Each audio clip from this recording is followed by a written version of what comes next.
Hey, brilliant people. So today I want to talk about another pattern in our relationships because this is a fairly fundamental one. This is pretty important. So this pattern is simply this. Is your relationship toxic, or is it mutually expansive? Is it icky, or is it joyful? So how do we know that? Because sometimes we can end up staying in a relationship much longer than what serves us because it takes us a while to figure that out. But there is a very simple litmus test for our relationships. If you don't know what a litmus test is, it's a thing from chemistry. You get these little litmus papers and you put it in a liquid and it'll come out red or blue.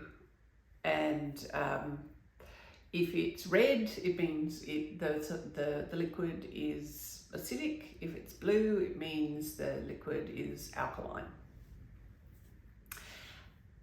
So why am I talking about litmus papers in relationships? Well, because that one little sort of check tells you which side of the line you're on. So we need a simple test like that so that we can hopefully get really clear early on about what pattern this relationship that we're in, what pattern is that in? Is it, as I said, is it toxic, or is it expansive? Like, is it going to be a relationship that over time it's going to cost us more and more until it ends up costing us our relationship with ourselves? Because, at least in my book, no relationship is worth that.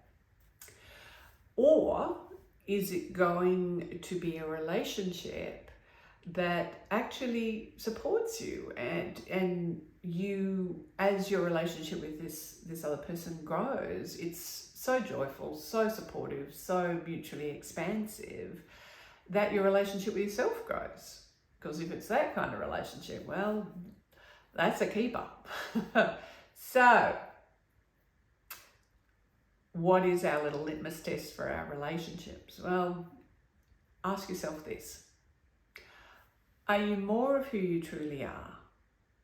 Do you have greater internal alignment? Is your soul seat stronger? However you want to think about it.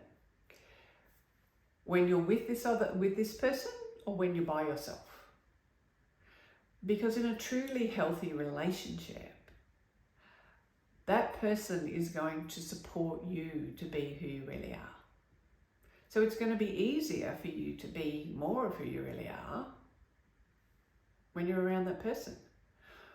But if they're not supporting you to be who they really are, whether they say it or not, if what they really want is for you to be whatever it is that they want you to be, it's going to be a little bit harder for you to be who you really are when you're around them. So asking yourself that and really getting clear on that and being really honest with yourself about that, it can save you a lot of time, a lot of angst. And, if you are not in a healthy relationship right now, getting clear on that, and therefore getting clear on the fact that, well, you might be better off with someone else. Well, the sooner you get out of that relationship, the greater chance you'll have of finding a relationship that really does serve you. Although, of course, that then involves all the other stuff about, well, you also need to work on your relationship with yourself, and maybe we need to use that little litmus test with ourselves as well. Like, what are the things that we do that make it easier for us to be who we really are, and what are the things that we do that make it harder? Because, of course, we always want to lean into those things that make it easier, because that is the only way we're going to remember that we're brilliant.